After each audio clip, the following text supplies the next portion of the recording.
Well, a warm welcome along to Mark Langdon's Bets Club. It's Warren Ashurst and Mark Langdon with you again this week, and we're in association with freesupertips.com for your home of daily football hackers and bet builders. And before we look at Mark's selections for the weekend of Premier League action ahead, let's have a look back at what happened in the Champions League this week, Mark, with two cracking semi-finals that are really evenly poised. Let's start with the big one, so to speak, Bayern Munich against Real Madrid.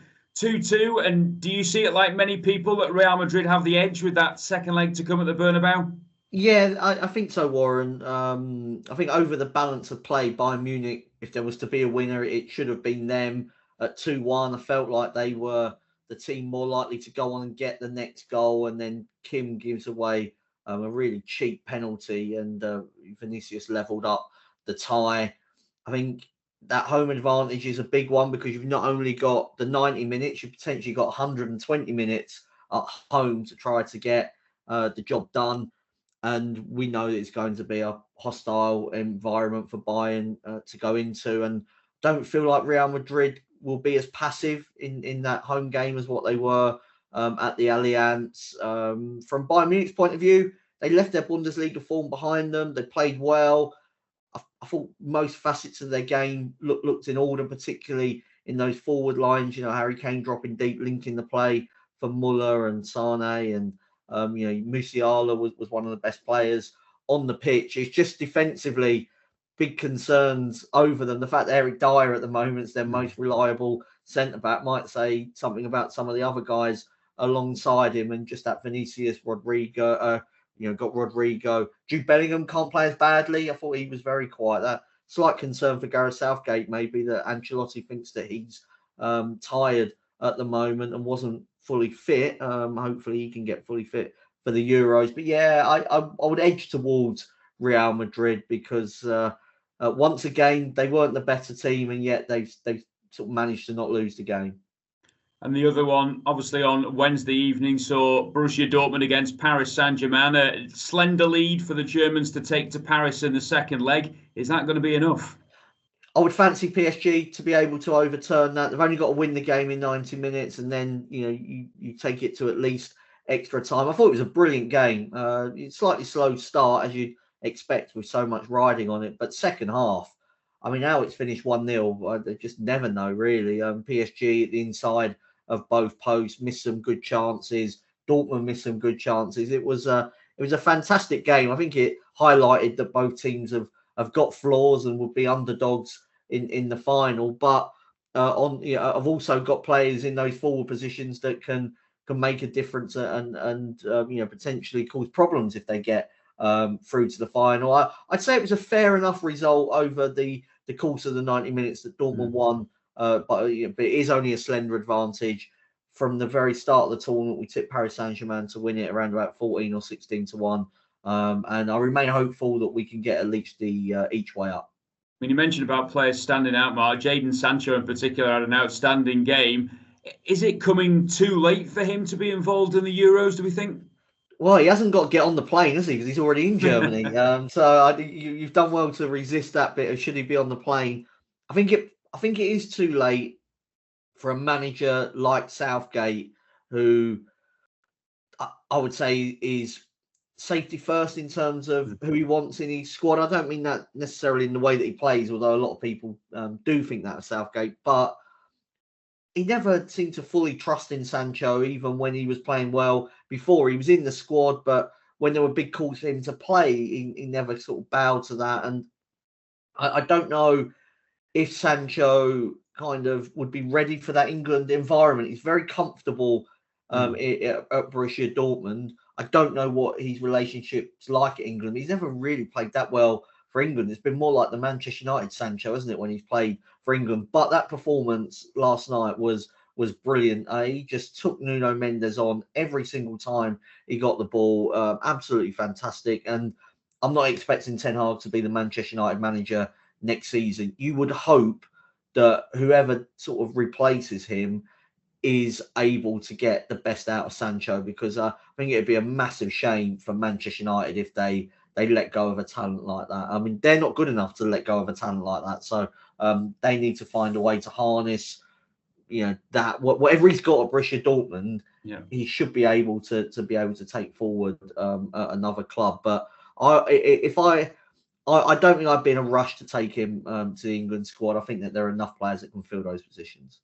We're going to have a look at domestic matters in a moment or so's time. And just to give you a quick heads up that Dan Childs will be joining us later to look ahead to the final day of the Championship season and the playoffs, of course, beginning in the EFL in League One and League Two. But first up, Mark will be looking at the Premier League, and we'll start off with a big match of the weekend. So the standout fixture then in the Premier League on Saturday is Manchester City against Wolves at 5:30, with City, of course, pushing hard to win that fourth consecutive Premier League title in a row under Pep Guardiola. And in terms of the prices for Saturday's clash at the Etihad, Manchester City are as short as around about 1-12, the draw 11-1, and Wolves around about 20-1. We've praised Wolves earlier in the season, Mark, of the way that they've played. And to be honest with you, if you'd said at the start of the season they'd be where they are now, I think Gary O'Neill would have snapped your hand off. But with nothing really to play for now for Wolves going into this match, it's, I suppose, hard to see past City. Yeah, it is. I mean, if you look at those prices, it shows the kind of task that Wolves have got. I mean, we had a decision to make, didn't we, over which was the one to do for the big match. Was it Arsenal against Bournemouth? Was it Man City against Wolves? I think the fact that City are favourites means for the title, I think means that we have to sort of focus on them for the time being. We couldn't do Liverpool v Tottenham because Spurs are playing Chelsea tonight before we speak. So, so much could change there. So we've landed on Man City v Wolves. I think from I think if we're talking realistically, City and Arsenal probably both win this weekend, and it's as you were going into the next lap of this Premier League season. But I do think that Wolves are a team that we know can cause problems for Manchester City because they've done it in the past. As recently as this season, they won the reverse fixture at Molineux.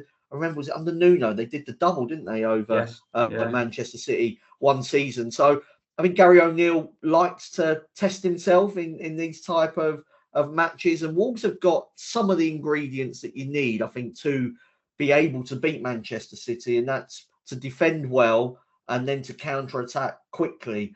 The problem is that if someone like Pedro Neto, to not have him sort of fully fit is a blow for a match like this, because he is somebody that can run beyond the fullback, and Cunha is very clever in the way that he sort of picks the ball up and can dribble, and a very unconventional forward in sort of his skill set. And he's somebody, if he's fully fit, might be able to cause Man City some issues. And Hwang has got that pace on the counter-attack. So I don't think it's going to be an absolute sort of roll them over job for Manchester City, but probably one that they will be able to, get the job done at some stage. I mean, I suppose most football fans looking at the title race as it is at the moment, Mark, would edge towards City, mainly because of their experience as well as the quality, of course, in the squad. But that performance against Forest last week will give both Wolves and Arsenal a little bit of hope, because there were chances for Forest in that game. There were, probably more than Pep Guardiola would have liked to have seen, and Forest weren't good enough to take advantage on the day. I mean, you're looking at City's sort of remaining fixtures, and you go Wolves at home, they're probably going to win that one. They've got West Ham at home on the final day, probably going to win that one.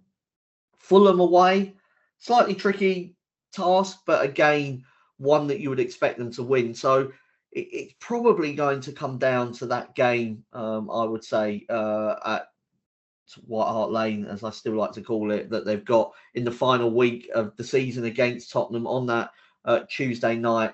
The atmosphere is just going to be so odd because assuming that the game doesn't mean huge amounts for Tottenham and they might be out the top four race by then, there's not going to be many people inside that stadium that would want sort of Tottenham to beat Manchester City and potentially hand Arsenal the title. So Arsenal have just got to hope that something drops their way and they complete the job. I think that having got past Spurs, that they now are in a really good position to finish the season with a run of victories that make City sort of retain honesty in the title race, keeps them going until the end. But circumstances probably dictate that that game for City at Tottenham's not as difficult as it might have been had it taken place a couple of months ago.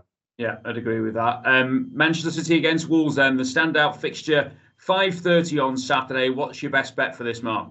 I'm going to go for Man City to win and under 3.5 goals, just around about 10 to 11. If you have a look at City, they've only conceded 2 goals in their last 5 games, and they look like they've got that mentality at the moment to just get the job done. They don't need to be overly positive. I think we saw a sort of less cavalier City against Forest than what you maybe would have done earlier on in the campaign.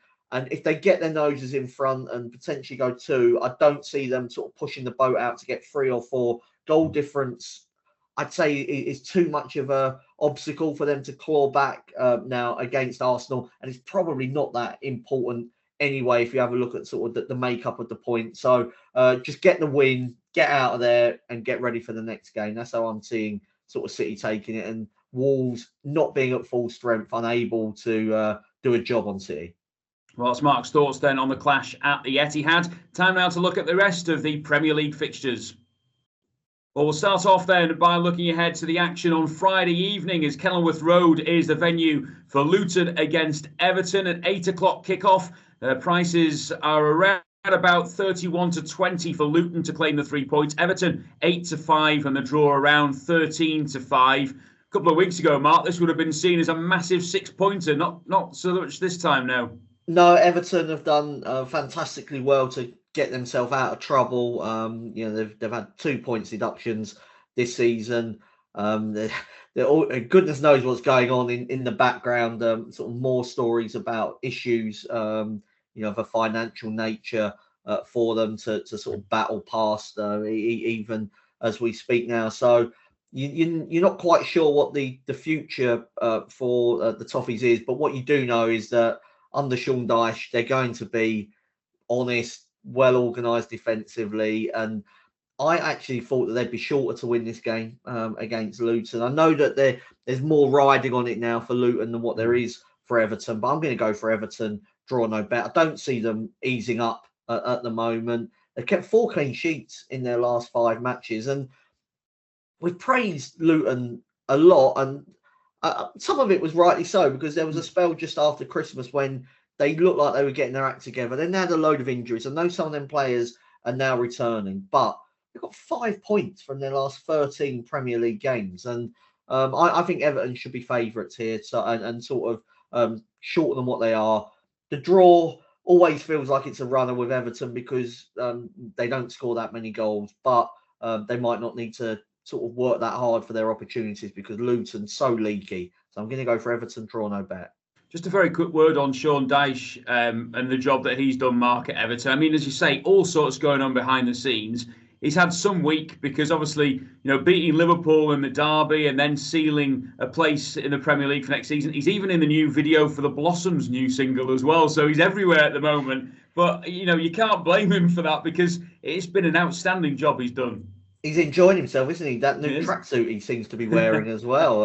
I've noticed he's ditched the suit in favour of the tracksuit. Maybe a sign of the times with the weather getting warmer. He has done a good job. There was a spell for them, actually, wasn't there, when they went sort of double figure match. It was about 11, 12 matches, wasn't it, without a victory. And I suppose there was a certain amount of pressure growing on him. And that's always going to be the case because the football's not the prettiest. And so when you don't win and you don't get results, there's always people wondering if there's a sort of better way of doing it. But for the situation and the position that Everton have been in this season, or what they've had to deal with off the pitch, I don't think that there's too many people that could have done a better job and too many people sort of better suited to just making sure that the players are focused on the job in hand. And he's very good at what he does. Let's turn our attentions then now to Saturday's matches. You've already sort of hinted towards what you think about the early kickoff on Saturday, Mark. It's Arsenal against Bournemouth at the Emirates at 12:30. Arsenal around about 1 to 5. Bournemouth 17 to 2 and the draw 7 to 1. Is it going to be a straightforward home win, do you think? I think it will be. Over 3.5 goals, I think it's a good play. You could sort of bet Arsenal and over 3.5 goals if you want to enhance the price. But Bournemouth, away to the top 5, all of their games have been over 3.5 goals. They lost 3-1 at Liverpool, Villa and Tottenham, and 6-1 at Man City. And it's the way they play, isn't it, under Iraola? They will press opponents. They'll go for it. They might score a goal. They've got some good players going forward. Solanke's had a fantastic season as an example. And they thumped Brighton last week, and they've almost become the new Brighton, haven't they, in the way that they want to play. And from that point of view, they are dangerous in terms of scoring a goal, but they're wide open at the back. And Arsenal have become sort of very good at putting away teams that will sort of step up and try to play against them. And I just see too many sort of weaknesses in that Bournemouth back line to be able to keep Arsenal out. And another area that Arsenal are good is at set pieces as well. So good at set pieces, got a lot of quality on the pitch as well in terms of open play. Yeah, so it should be an entertaining game, but one that Arsenal win comfortably enough. There are just the three o'clock games in the Premier League on Saturday, and we'll start off by looking ahead to the clash between Brentford and Fulham. Brentford 11-10 or around that to claim the victory. Fulham around 11-5 and the draw 14-5. I have to say, I find this a very difficult game to call, Mark. Yeah, I was speaking to a Fulham fan yesterday who claimed that they're giving up and the end of the season is just going to be a bit of a slog for them.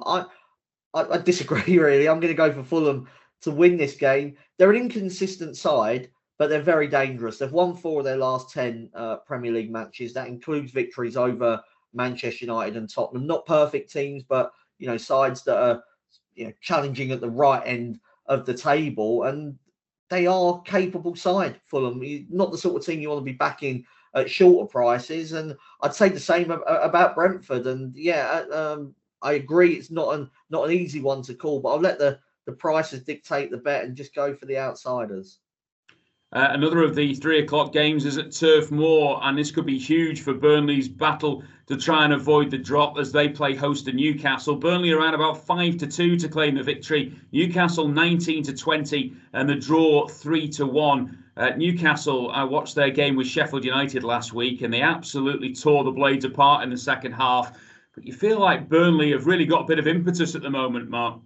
Yeah, I'm going to go for a kind of upset here. I'm going to go for Burnley to win. 1 defeat in 8 feels massive because the fact that Nottingham Forest have got Sheffield United this weekend, and we'll get onto that game next.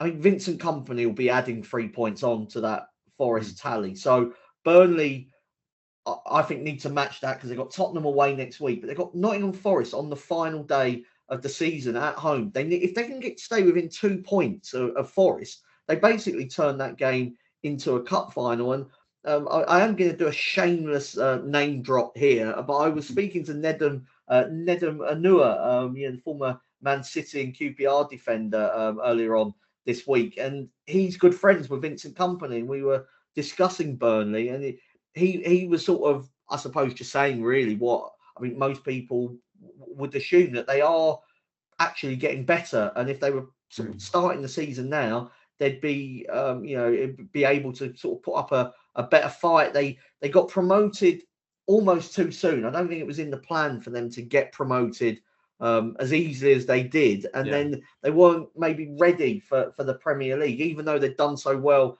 in the Championship. The message seems to be getting through now. Like I say, 1 defeat in 8. Newcastle, very good at home, less trustworthy, I would say, away from home. It was only sort of the other midweek they got turned over by Crystal Palace and didn't play well at all. A lot riding on the game for both teams. Newcastle pushing for Europe, Burnley fighting to stay in the division. And I just give Burnley a better chance than the odds suggest. We talk about must-win games quite a lot at this stage of the season, but surely Nottingham Forest's trip to Bramall Lane is a much-needed 3 points ahead, you'd think, for Nuno Espirito Santo's team. Sheffield United already relegated, around about 15-4 to win. The draw 16-5, and Forest around 13-20. Are Forest going to pick up that much-needed win, Mark?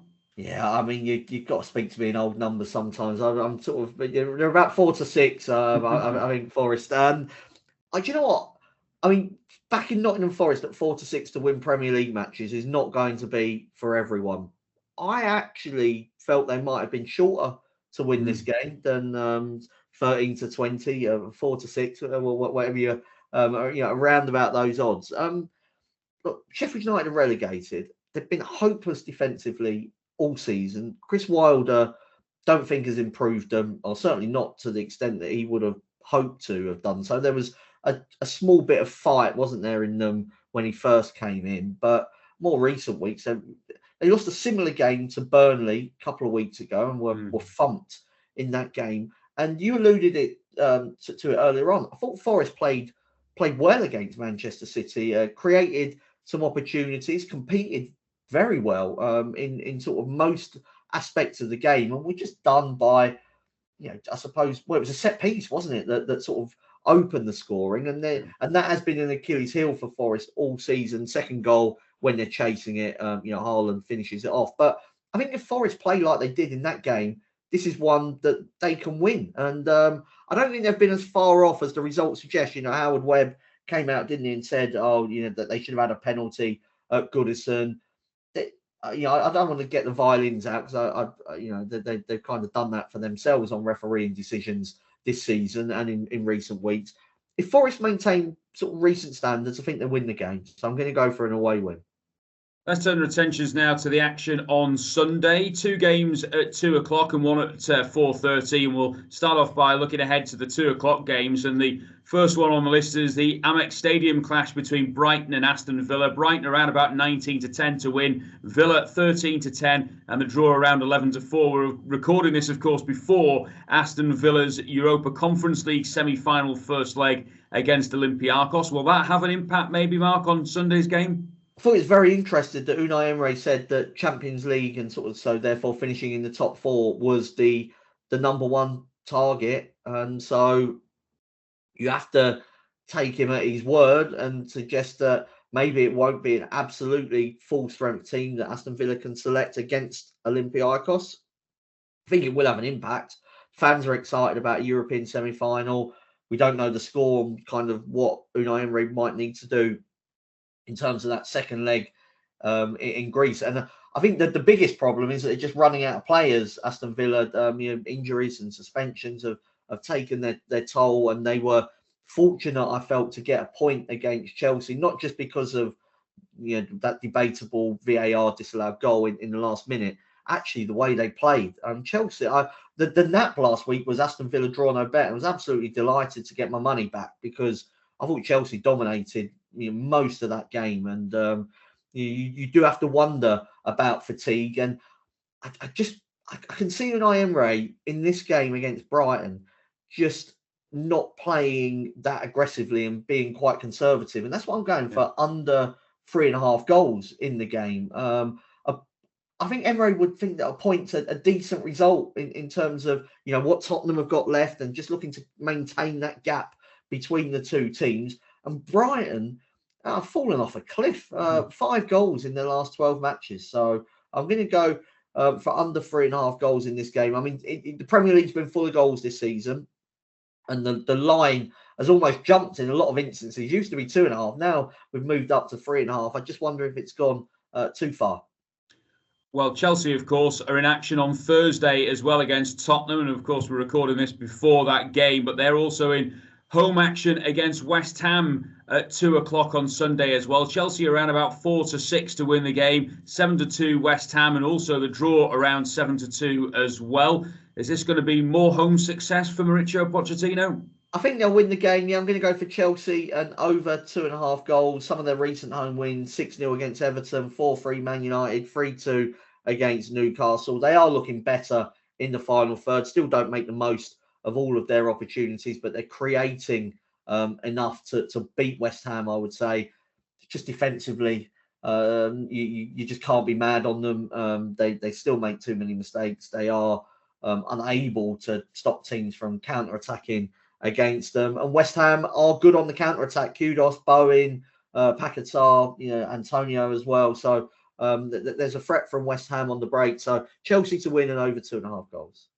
Anfield is the venue for the 4:30 game on Sunday. 2 teams who, well, earlier in the season were being lauded for the way that their campaigns had gone so far, but looking to almost fall off the rails at the moment, Mark, as Liverpool take on Tottenham. Liverpool around about 1-2 to claim the 3 points. Spurs as big as 4-1, and the draw around 9-2.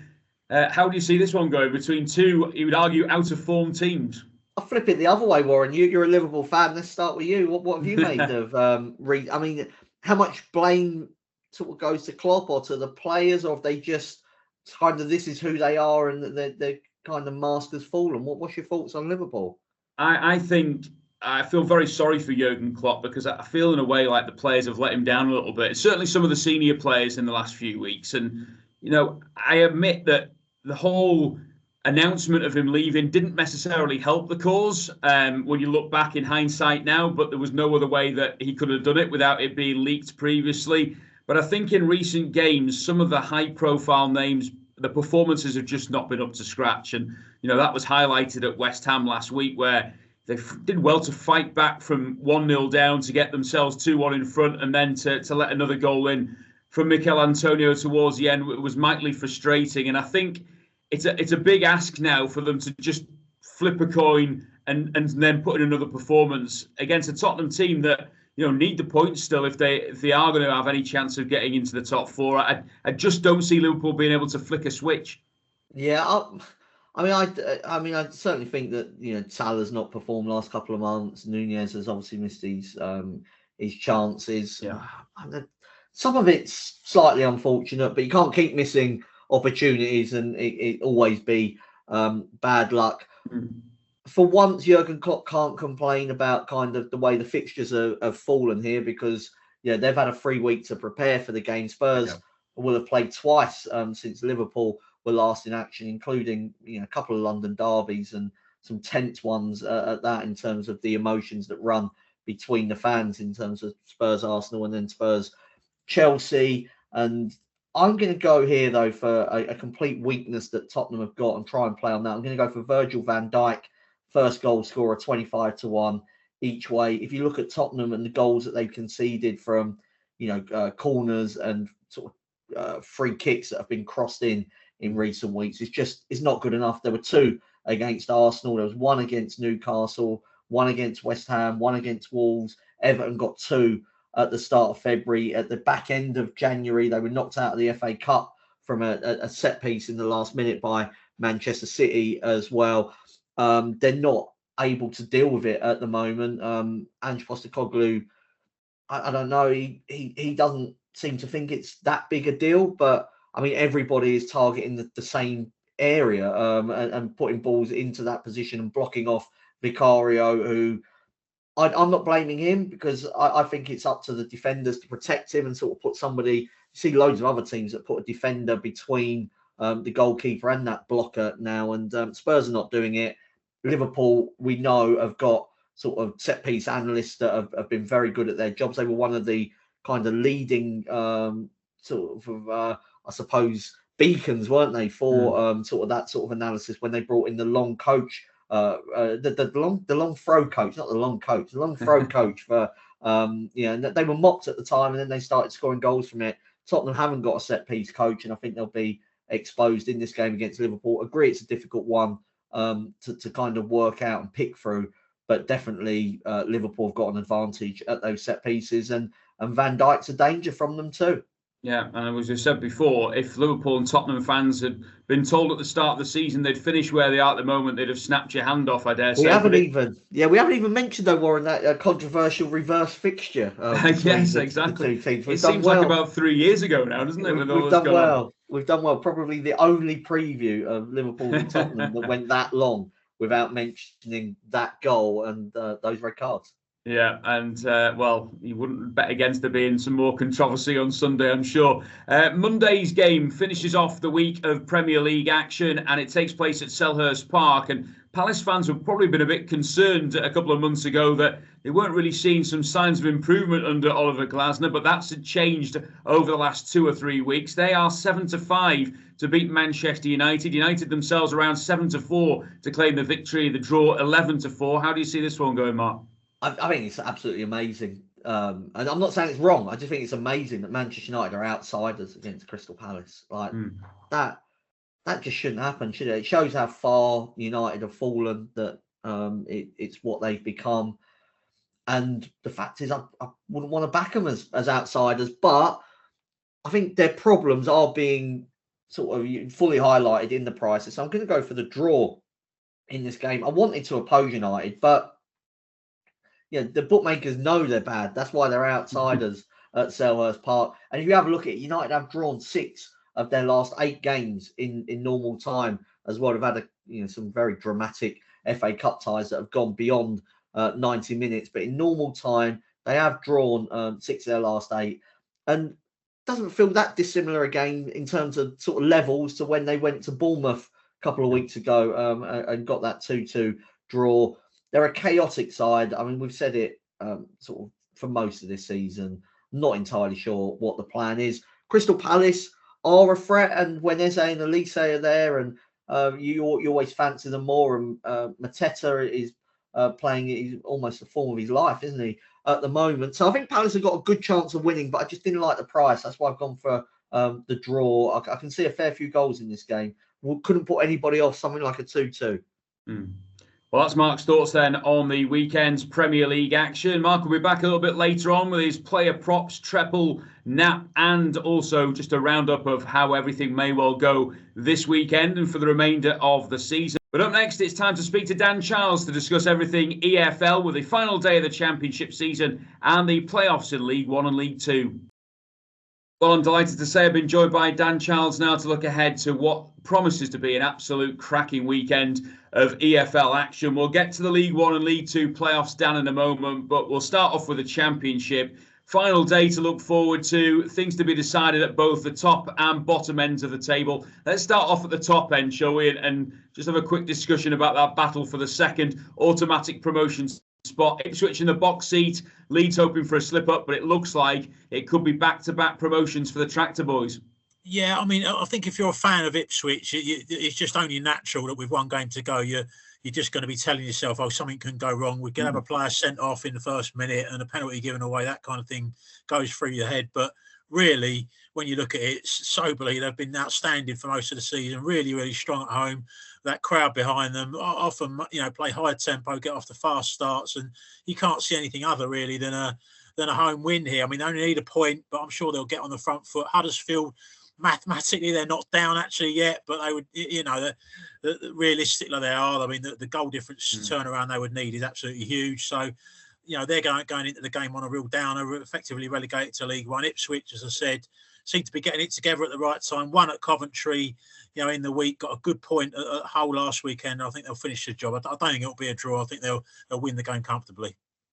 At the other end, it's still a battle on to see who survives in the Championship for next season. And amongst those battling for survival, Birmingham City, who, well, they've been through this a few times before, not only in the Championship, but the Premier League as well, going down to the final day. It looks like a real tussle, particularly between them and Plymouth, Dan.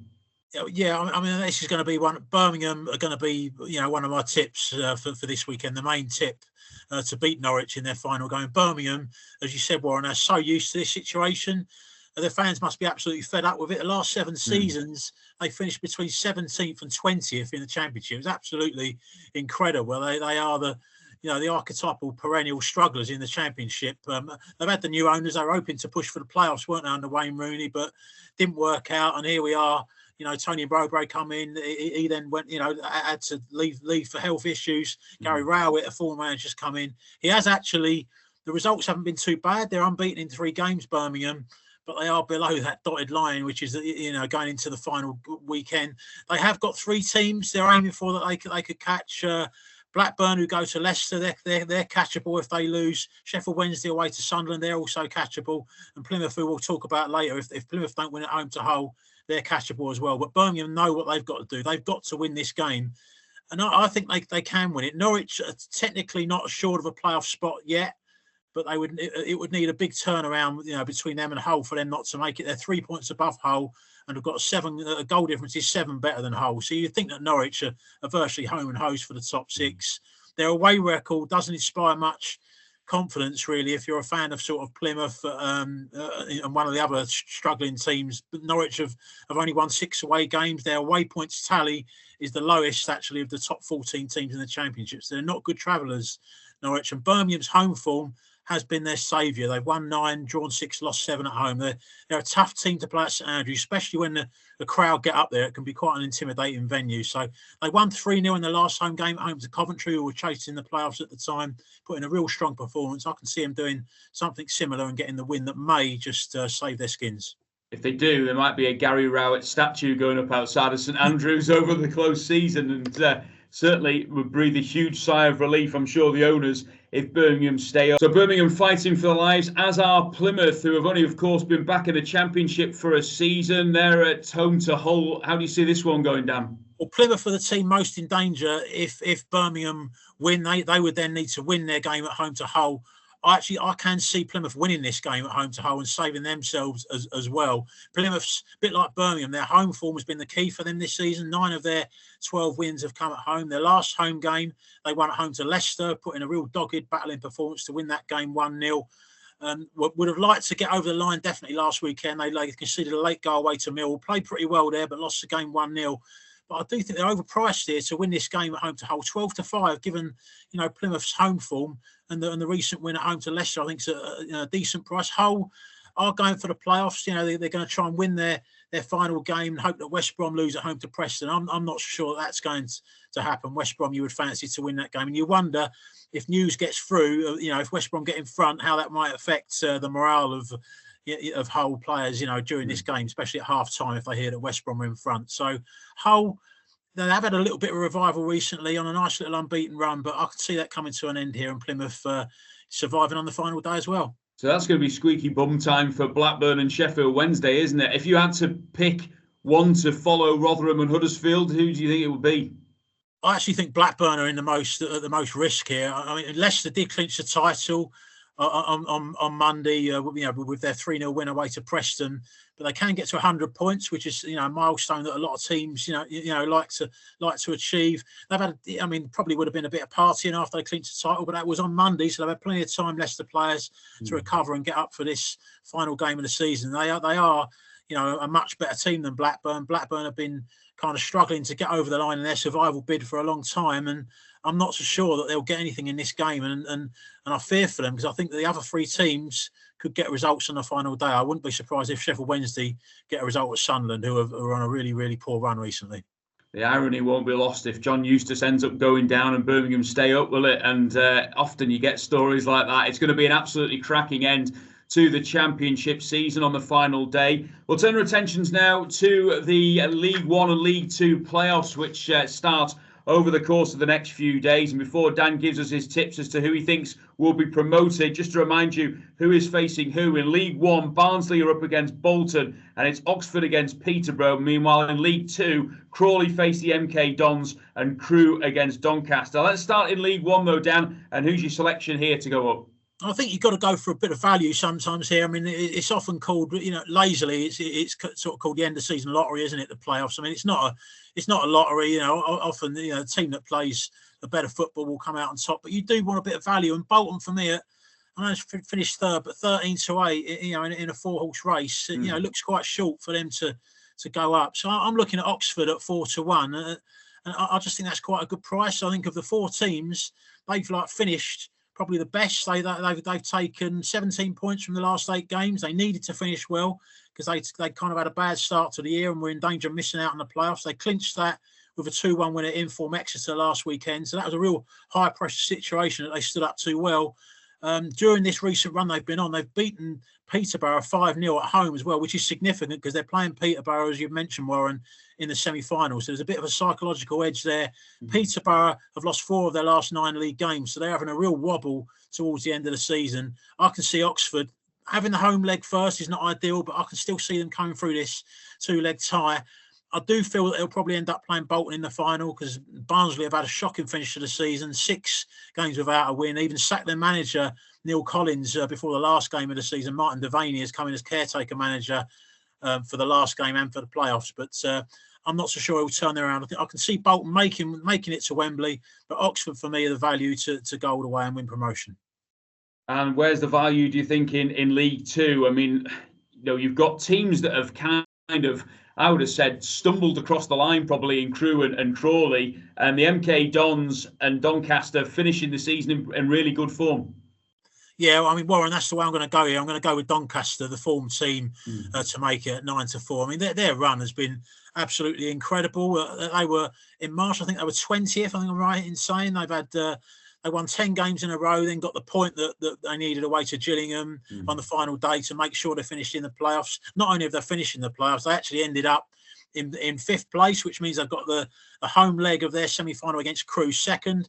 I think them getting Crewe is a really favourable draw for them as well. As you mentioned, Warren, Crewe have had a right struggle getting over the line. Have only won one of their last 9 games, got had a stack load of injuries for quite a few weeks now, Crewe. So I think Doncaster are big favourites to get through that one.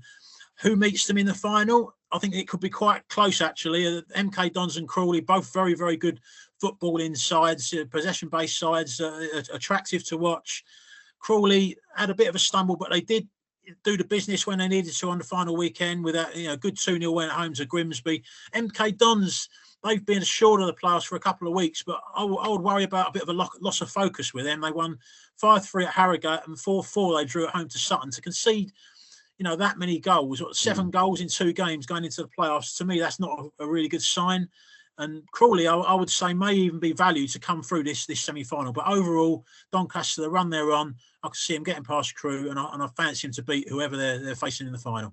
And we have to give you credit as well, Dan, because I remember listening to Bet's Club way back earlier in the season when you mentioned how well he played against Everton in the League Cup, Doncaster, and that it was a false position, and they've gone on one heck of a run between now and then to get themselves in the playoffs. But it's going to be a fascinating final, whatever, at both at Wembley. It took a long time coming, hasn't it, Warren? Because I think that was in September, that game I was talking about, and they were still 20th in March. So quite incredible, really, that what's happened. But they finally got it together in the end. And I wouldn't be surprised if they went all the way now. Yeah, certainly the team in form, and that's what you want going into the playoffs. But Dan's selections for promotion: Oxford from the League One playoffs and Doncaster in League Two. Looking forward to a cracking weekend, Dan. Thanks very much. Thanks. Well, thanks to Dan for that. We're going to turn our attentions now to Mark's player prop, treble and nap for the weekend ahead. And we'll start off firstly with the player prop. What you're looking at here, Mark? Yeah, I really struggled to find anything bet builder worthy this weekend. A lot of short price favourites that we've already discussed in sort of some of the televised games. The big game, Liverpool against Spurs. There's a game on Thursday, so you can't really get involved in that. So I've just narrowed it down to one. I'm gone for Michael Elise to have an assist against Manchester United for Crystal Palace. It's, I think, juicily priced at 7-2, given the fact that I think there's going to be a fair few goals in this game and that Crystal Palace have definitely got a chance of getting the majority of them. He's had an assist in 4 of his last 7 starts. Of course, been hampered by injuries all season long. When he plays, big threat. Yeah, and there's also doubts, of course, over Eze at the moment with his fitness. So Elise becomes even more important for Palace when Eze doesn't play. Let's turn our attentions to the treble now as well, Mark. We're looking also a little bit outside of the Premier League for this. Yeah, it's getting to that stage of the season when it is difficult to I suppose, pick out just normal value bets because you get so many prices now are influenced by what teams need to do. And I'm actually feel like there isn't enough of that in a couple of the games that I'm going to speak about. So we're going to start in the Championship. West Brom to beat Preston. West Brom need maximum points to make sure of a spot in the playoffs. And I think Preston, one of those teams that maybe had the deck chairs out. They failed to score in 6 of their last 7 games and were absolutely battered on the stats against Leicester on Monday night. Nottingham Forest to beat Sheffield United. Sheffield already relegated. They've conceded 31 goals in their last 9 matches. And this, I'm going to file this under must win for Nuno's side. And then to complete the treble around about 5-1, it's Doncaster to beat Crewe in the first leg of their playoff semi-final in League Two. Donny had won 10 in a row before the draw at Gillingham when they had their goalkeeper sent off when they were 2-0 up. Now he's suspended for this game, but I watched Crewe against Colchester United on the final day of the season. Wasn't impressed at all. They got the point they required to get into the playoffs, but they have limped rather into the final. sort of weeks of the season. Doncaster, as Dan Childs already said, he likes them in League Two, and I like them to win this game. So West Brom, Nottingham Forest, and Doncaster. And we'll conclude, Mark, with the nap of the weekend.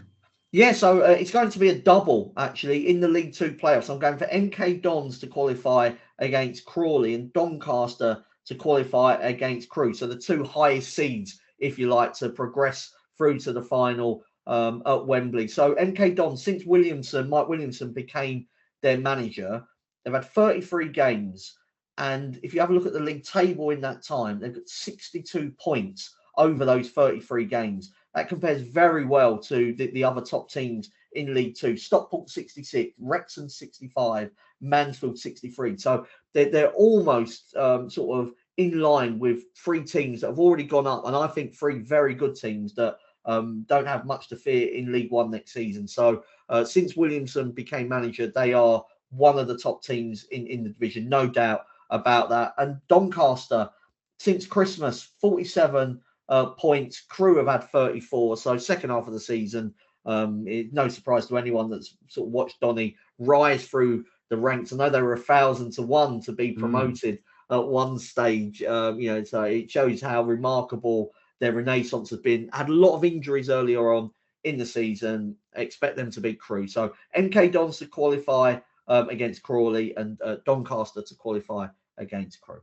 And like we say on so many occasions, having that impetus going into the playoffs can well be crucial, of course. And Doncaster and MK Dons seem to have that, while Crawley and Crewe have limped over the line. Just a quick word on it being the final day of the Championship, of course, season, Mark. And then we're at the playoffs as well. It's that crunch stage of the season. And it's the time of the season where, as a neutral, it's fantastic to watch.